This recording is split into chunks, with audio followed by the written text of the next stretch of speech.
Well, hey there. We're doing part two, an unexpected part two of forgiveness. It was a 10-minute topic I did a little while back, not that long ago. And I something happened the other day that made me realize that I kind of left out like a big chunk of forgiveness or an aspect of forgiveness. And that is asking forgiveness, saying I'm sorry, basically, and asking someone for their forgiveness for something. And so let me make everything easier for everyone. Here's the brief summary of what happened. You guys, God is so cool. I know you know this already, but so here's what happened this morning. A message pops up on my phone, and I look, and it's somebody from my past. And I'm like, whoa, I have this person blocked. So they messaged my author page.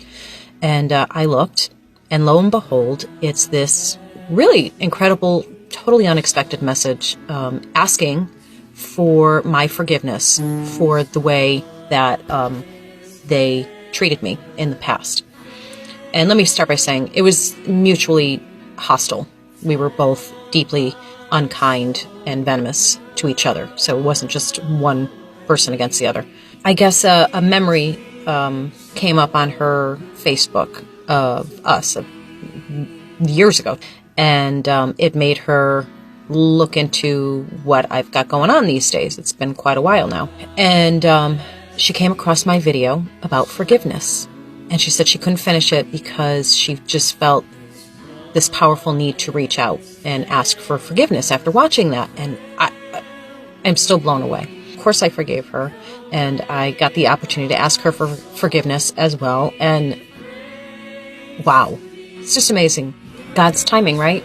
It's always perfect. Yeah. So, and I apologize for not going into details, like what the whole drama was. It's very Facebook of me. You know how when people post on particularly Facebook, it's usually Facebook that it happens. Somebody will say, prayers, everyone. I need you. Can't tell you what's going on, but it's really huge, but I can't talk about it. So just send your prayers. And of course, other people in the comments are like, oh, sending prayers to you.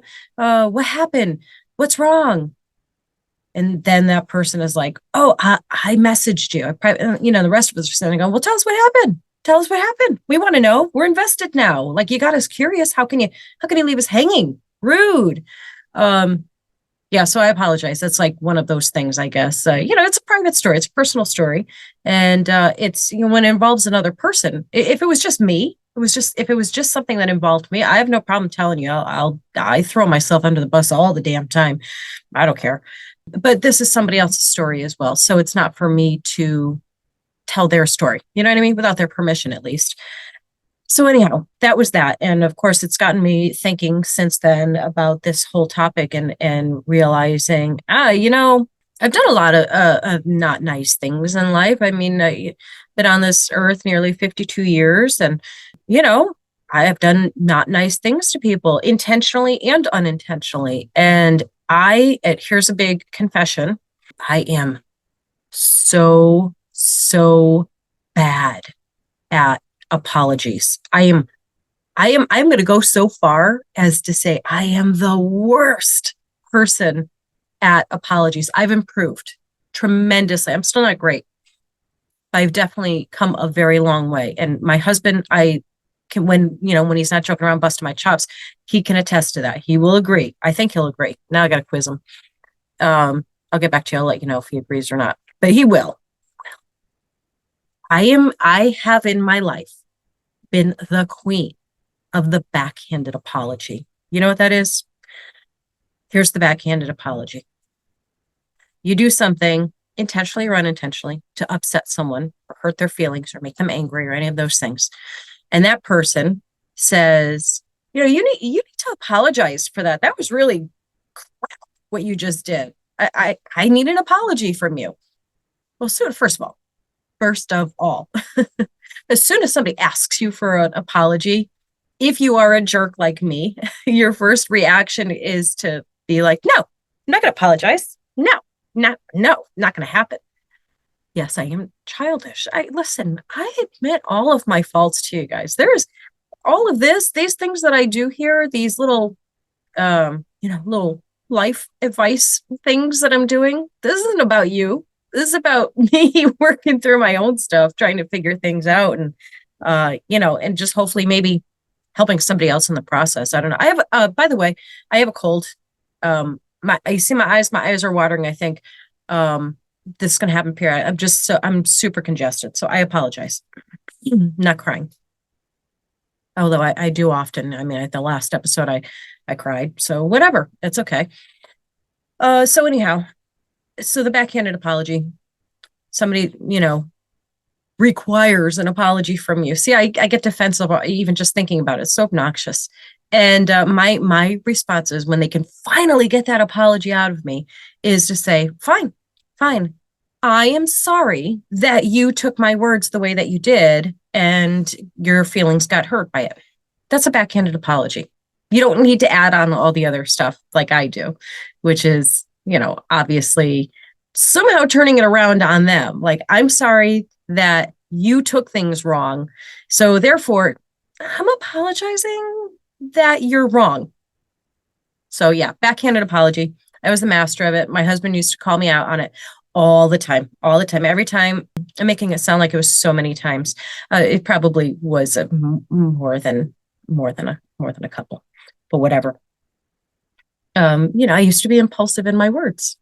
I'm not anymore. I'm telling you, I have grown so much. I mean, you should, for heaven's sake, you really should.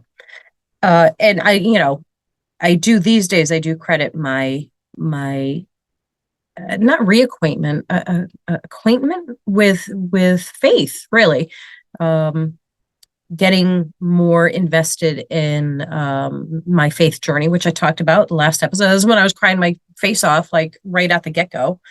I wasn't crying that bad. Let's not get carried away. But I was getting emotional and I cried. So I did. So there. But about forgiveness and being the one who is in need of asking to be forgiven.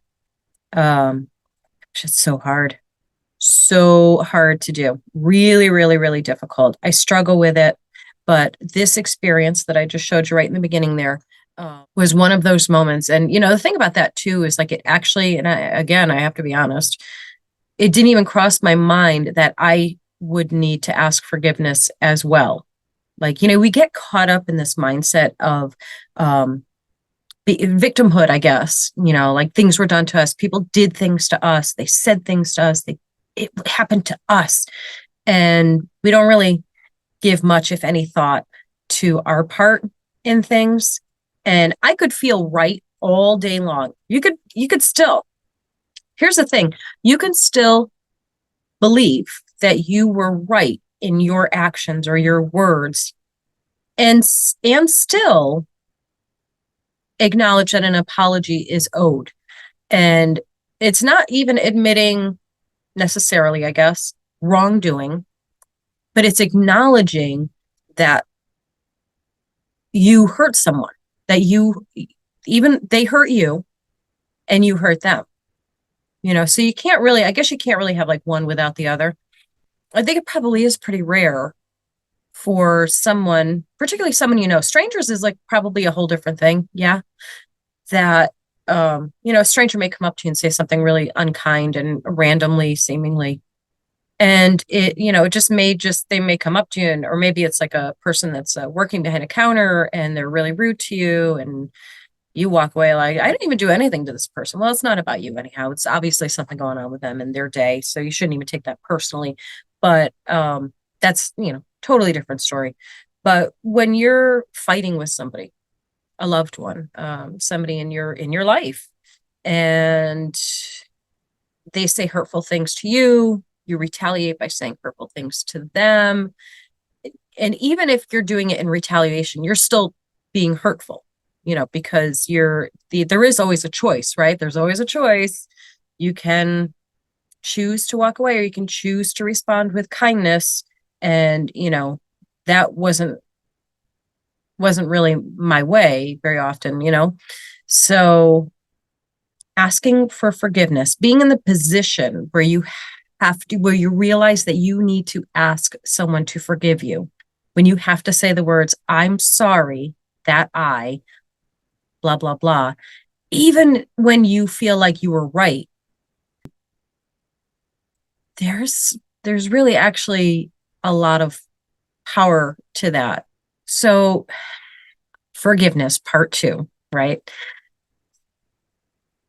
Giving forgiveness to people who have done you wrong, huge. That was part one. That was, pretty much the theme of part one, which was, you know, forgiving other people. And part two here is, of course, about asking for forgiveness from others, whether or not you think you are right or wrong. If you put yourself in the shoes of the other person, if you just take yourself out of it for a minute and say, okay, I feel like this. Yeah. I know. Let me take a moment and think about how they felt when hearing my words or actions, whatever I did. How must they have felt? If I were them, how would I have felt to be on the receiving end? And yeah, I mean, still work in progress here. There are probably still people that I need to genuinely ask forgiveness of for things I've either said or done. I don't know if I am as brave as this person in my life was to actually do it, to actually reach out after so many years and say, hey, listen, that was a really bad moment in time for us. And I would like to apologize. To do that, I think is, such a heightened state of humanity, really, to be able to do that. And I don't know if I'm there yet, to be honest with you. I don't know. Gosh, I'm going to have to do some reflecting on it, I guess, hopefully I can be honest with myself. And if it needs to be done, then I will do it. I will do it, I guess. I don't really know. I don't know. I'm just figuring this out as we go along. Listen, I just put down this morning. So this morning, I have been every morning. I've been listening to some sermons from my new favorite pastor. Is Pastor John Paul over at Solid Rock Church, Common Market, which is in Myrtle Beach. I mean, I'm in Connecticut, so I can't obviously go there right now. But that's what I've been listening to every morning because I got not just Sundays for me because I have a lot of catching up to do. Like I said, I'm new to all of this, so playing a big game of catch up here and really enjoying it. So I've been starting my mornings with listening to these sermons. And as I was sitting and listening, I was also taking notes and all that kind of stuff. And that was when the idea for this little 10-minute topic came up that, and I was also as I was listening to the sermon, you always have like thoughts in your head. You try and clear your mind, and try pay attention, but little things creep in.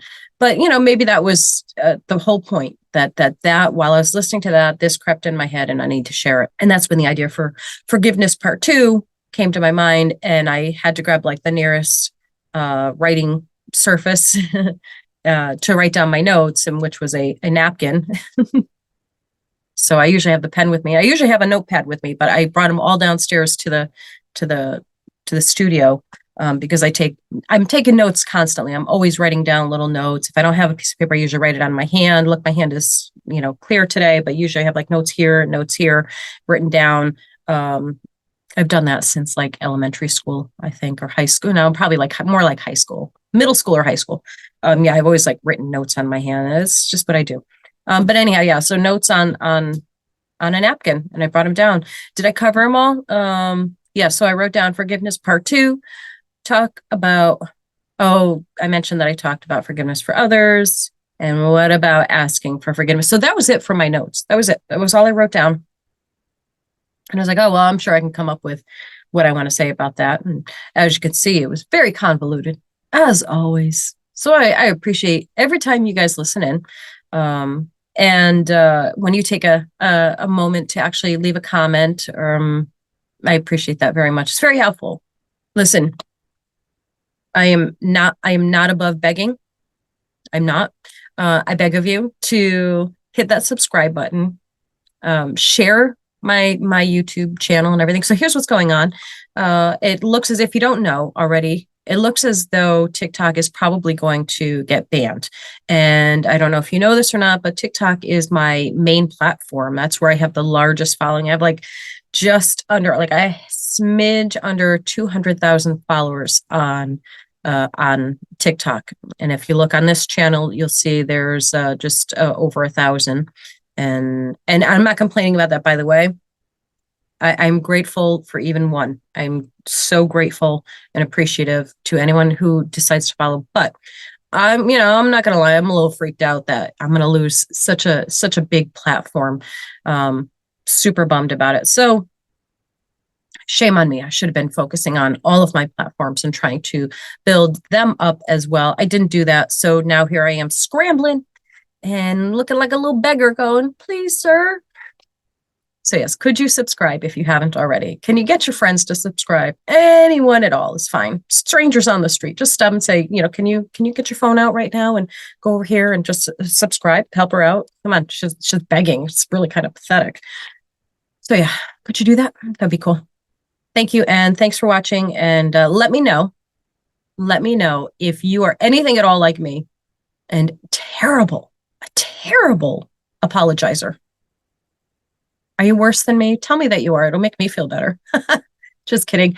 Take care. See you in the next episode. Bye. Hey, family, if you're looking for the perfect gift for the reader in your life, why not check out one of my books? They're all available on Amazon and most major online book retailers, as well as elsakurt.com.